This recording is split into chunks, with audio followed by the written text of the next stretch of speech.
네, 우리 함께 인사하겠습니다. 우리 오른손 들고 할렐루야로 인사할까요? 할렐루야, 할렐루야. 네, 오늘도 하나님의 말씀을 들으시는 가운데 하나님의 은혜가 풍성히 넘치기를 소망합니다. 오늘 함께 읽으신 이 누가복음 15장은 예수님께서 비유로 말씀하신 것을 세 가지를 기록하고 있는 성경입니다. 이 누가복음 15장 안에는 잃은 양의 비유가 있고요. 그다음에 잃은 드라크마의 비유가 있고 오늘 본문인 잃은 아들에 대한 그런 비유가 기록이 되어져 있습니다.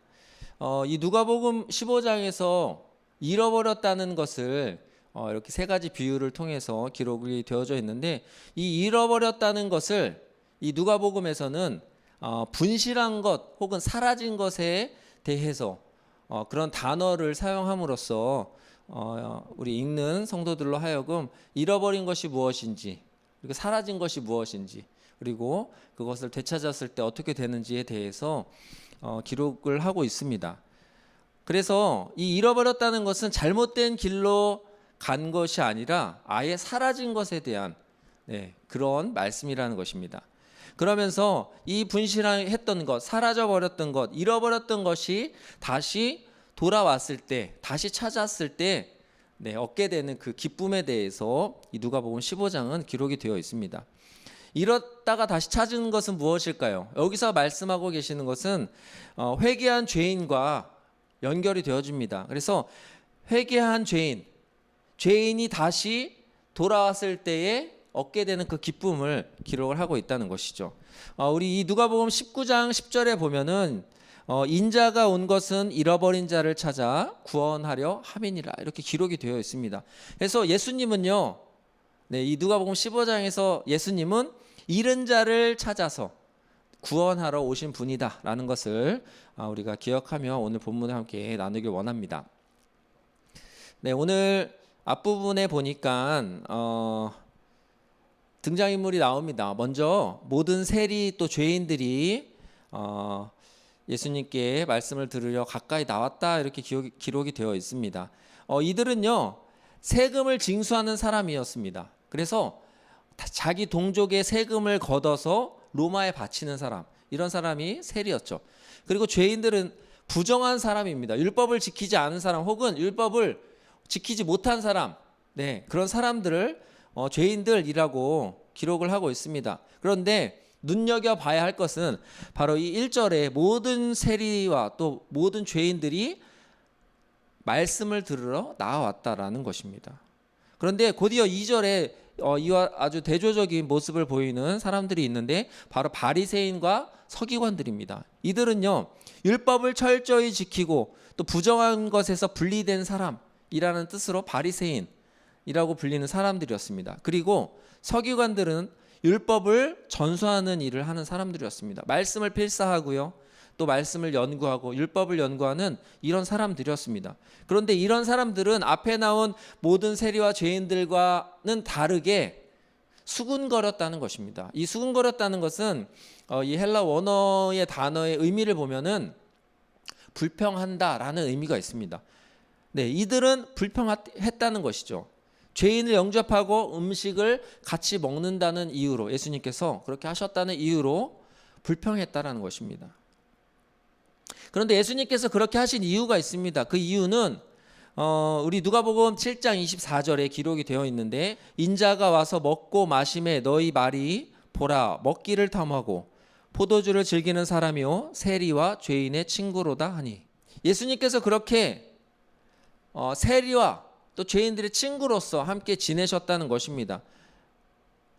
그러나 이 두 사람들, 이 두 그룹의 차이점은요, 말씀을 들으러 온 세리와 죄인들, 그리고 오히려 말씀을 지키고 율법을 따르고 율법을 연구하는 사람들은 불평하고 수군거렸다는 모습으로 오늘 본문을 시작하고 있다는 것입니다. 그래서 예수님께서는요 3절에 그들에게 비유로 말씀하셨다 이렇게 기록이 되어 있습니다. 그들은 누구일까요? 모여든 사람이겠죠. 예수님의 말씀을 들으러 온 사람 혹은 예수님에게 어떤 문제가 있는지 또 꼬투리 잡을 것이 있는지 보기 위해서 나왔던 그 사람들 모두를 말씀하고 계십니다. 모든 세리와 죄인들과 바리새인과 또 서기관들에게 예수님께서 비유로 말씀하셨습니다.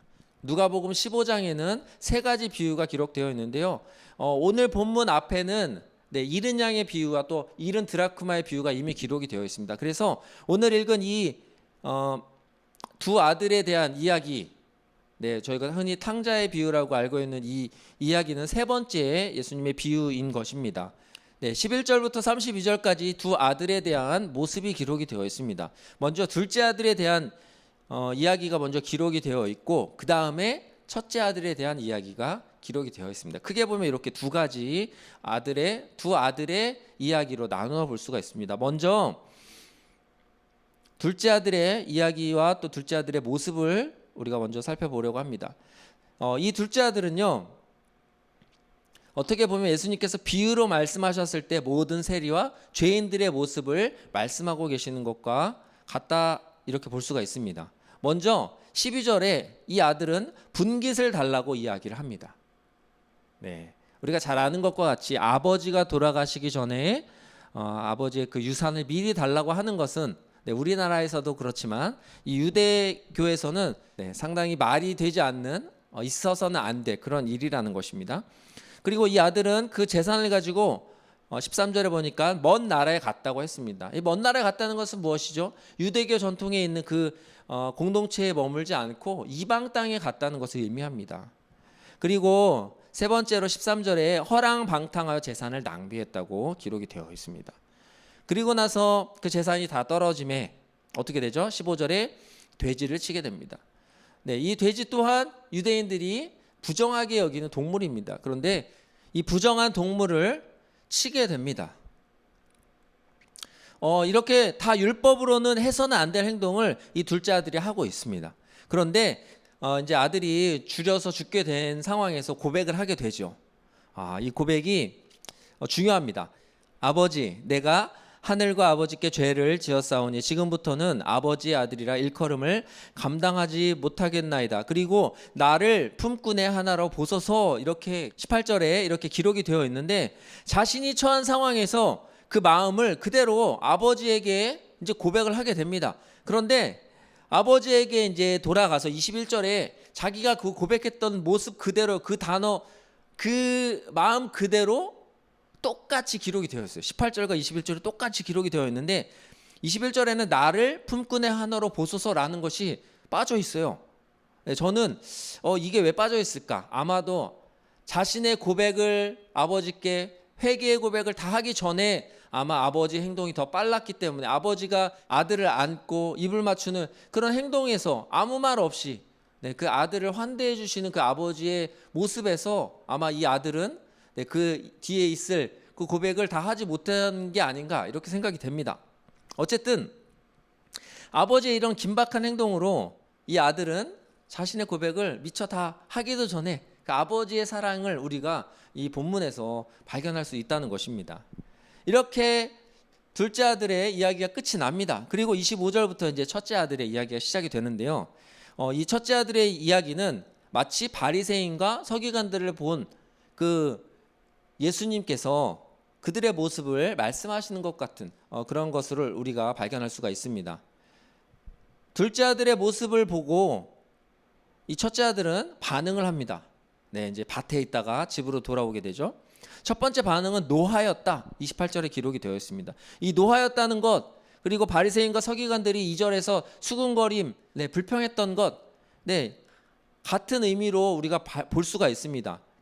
즐거워하고 기뻐하지 못한 그 모습을 우리가 볼 수 있다는 것이죠.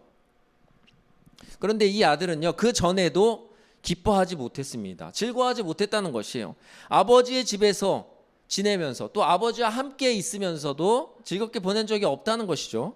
오히려 이렇게 고백합니다. 29절에 내가 여러 해 동안 아버지를 섬겨서 명을 어긴 일이 없습니다. 이렇게 기록이 되고 있어요. 29절 우리 한 절을 제가 묵상하면서 떠오르는 사람이 한 명 있었습니다. 야곱이에요. 외삼촌 라반 밑에서 일하고 있는 그 야곱의 모습이 떠올랐어요. 야곱은요, 상속자가 아니었죠. 어떻게 보면은 도망 나와서 네, 외삼촌의 집에서 먹고 살기 위해서 그렇게 일을 했던 그런 모습이 바로 야곱의 모습이었습니다. 이 아들도 마찬가지예요. 자신이 상속자로서 그리고 아버지의 아들로서 살고 있었던 것이 아니라 스스로를 종으로 생각하면서 일하면서 그렇게 지내고 있었다는 것입니다. 우리가 이 한 절 말씀을 보면서 이 아들의 첫째 아들의 마음에 어떤 생각이 있었는지 우리가 발견할 수 있다는 것이죠. 네, 그런데 아버지는 뭐라고 말씀하시죠? 나와 함께 즐기자고 이야기하십니다. 이 나와 함께 즐기자 이런 표현이요, 네, 아주 많이 나와 있어요. 23, 24, 29, 32절 이렇게 4번 나와 있는데 유플라이노라는 단어입니다. 기분을 좋게 하다, 기뻐하다, 즐거워하다. 네, 그냥 우리가 아는 그런 단어예요. 그런데 우리 이 비유 앞에 2가지 비유가 더 있었습니다. 거기에서도 나와 함께 즐기자라는 이 단어가 똑같이 사용이 되고 있다는 것이에요. 네, 양을 찾은 어떤 사람이 6절에서 나와 함께 즐기자 이렇게 이야기하고 있습니다. 그리고 한 드라크마를 찾은 그 어떤 여인도 9절에서 나와 함께 즐기자 이렇게 고백을 하고 있습니다. 그리고 오늘 본문에 아들을 찾은 아버지 또한 23절에 나와 함께 즐기자, 네, 이렇게 기록이 되어 있습니다. 네, 아버지는요, 우리가 먹고 즐기자, 또 즐거워하고 기뻐하는 것이 마땅하다, 네, 이렇게 기뻐하자라고 이야기하고 있습니다. 그 말씀을 들은, 아버지의 이야기를 들은 그들 누굴까요? 아버지와 종들 그리고 둘째 아들은, 네, 즐거워하였습니다. 네, 즐거워했어요. 그런데 첫째 아들은요, 아까도 저희가 나눴던 것처럼 즐기게 하신 일이 없더니, 네, 옛날 생각을 하면서 지금 즐거워야 할 순간에 옛날에 즐거워하지 못했던 것을 생각하며 지금도 노하면서 그렇게 아버지를 대하고 있다는 것입니다. 네, 그러면 언제 즐거워해야지 마땅할까요? 언제 우리가 즐거워하고 언제 우리가 기뻐해야 할까요? 바로 죽다가 살아났을 때, 잃었다가 얻었을 때 우리가 함께 즐거워해야 한다는 것입니다. 24절에 이 아들은 죽었다가 다시 살아났으며 내가 잃었다가 다시 얻었노라 하니 그들이 즐거워하였더라. 그들이 함께 즐거워했어요. 언제요? 죽다가 다시 살아났고 잃었다가 다시 얻었을 때 함께 즐거워했다는 것입니다. 그리고 24절의 이 고백이, 아버지의 이 고백이요, 32절 마지막, 오늘 본문 마지막 절에도 똑같이 기록이 되어 있어요. 다시 한번 똑같은 말로 기록이 되어 있습니다. 이 내 동생은 죽었다가 살아났으며 내가 잃었다가 얻었기로 우리가 즐거워하고 기뻐하는 것이 마땅하다 하니라. 네, 똑같이 기록이 되어 있습니다. 잃었다가 얻었을 때, 또 죽었다가 다시 살아났을 때 우리가 함께 기뻐해야 한다는 것입니다. 오늘 비유 앞부분에 있는 잃은 양의 비유, 잃은 드라크마의 비유도 마찬가지예요. 잃은 양을 찾았을 때 우리가 함께 기뻐해야 한다는 것입니다. 잃은 드라크마를 찾았을 때 그 여인이 말하기를 우리가 함께 즐거워하자. 네, 우리가 함께 기뻐해야 한다는 것입니다. 죽었던 자, 잃어버렸던 것, 잃어버렸던 자가 누굴까요? 바로 오늘 말씀에서는 예수님께서 말씀하신 이 비유에서 그 사람들은 바로 모든 세리와 또 죄인들이었습니다. 비유에서는 잃어버린 한 마리 양이었고요, 잃어버린 한 드라크마였고요, 또 잃어버렸던 둘째 아들이 바로 죽은 자, 잃어버렸던 자였다는 것입니다. 하지만 모든 사람이 하나님 앞에서 죽은 자였고 잃어버렸던 자였다는 것이죠. 네, 이들뿐만 아니라 오늘 비유에서 말씀하시는 이들뿐만 아니라 모든 사람이 하나님 앞에서 잃어버렸던 자 그리고 죽었던 자였다라는 것이죠. 차이가 있다면 지금 우리가 아버지 집에 거하고 있는가, 아니면 네, 아직도 둘째 아들처럼 먼 나라의 들에서 돼지를 치며 지내고 있는가, 이게 다른 점이겠지만, 네, 차이가 있다면 우리는 지금 아버지 집에 거하고 있다는 것입니다. 아버지 집에 거하고 있지 않은, 네, 아직도 잃어버린, 아직도 죽어 있는 사람들은요, 먼 나라에 있죠.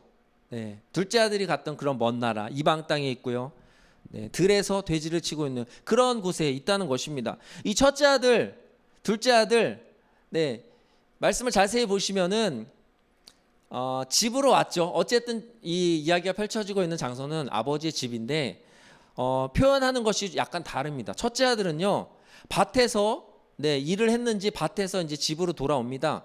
25절에 밭에서 집에 왔을 때에라고 기록이 되어 있어요. 그런데 둘째 아들은 돼지를 치다가 이제 줄여 죽게 되니까 일어나서 아버지께로 돌아갔다라고 기록이 되어 있습니다. 첫째 아들은 아버지가 계신 곳을 그냥 집으로 생각했지만 둘째 아들은 집의 의미보다는 아버지께로 돌아갔다는 것입니다.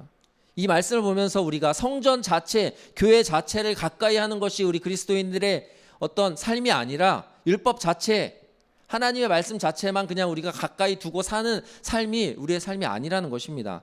하나님을 가까이 모시고 사는 그런 삶이 되어야 된다는 것이죠. 하나님을 가까이 하는 모든 사람을 하나님께서는 기뻐하신다는 것입니다. 하나님은 모든 사람을 자녀로 여겨주십니다. 오늘 앞부분에 서기관과 바리새인 그리고 모든 죄인들과 세리들이 나오지만 하나님께는 이 모든 사람들이 다 하나님의 자녀라는 것이죠. 죄가 있건 없건 그 죄가 크건 작건 이런 것과 상관없이 모든 사람을 하나님께서는 자녀로 여기신다는 것입니다. 그런데 오늘 그 중에서 예수님이 기뻐하시는 그 장면, 예수님이 기뻐하신다는 그 말씀을 하시는 것은 죄인들이 하나님의 말씀을 들으러 가까이 나오는 것을 보시고 즐거워하고 기뻐하신다는 것입니다. 오늘 우리에게 주시는 이 말씀은요, 우리가 말씀을 항상 묵상하고 또 이 사순절을 지내며 말씀을 특별히 더 지키고 또 우리 행동을 몸가짐을 조금 더 신경을 쓰는 이 절기에 그리스도인들에게 하시는 말씀인 줄로 믿습니다.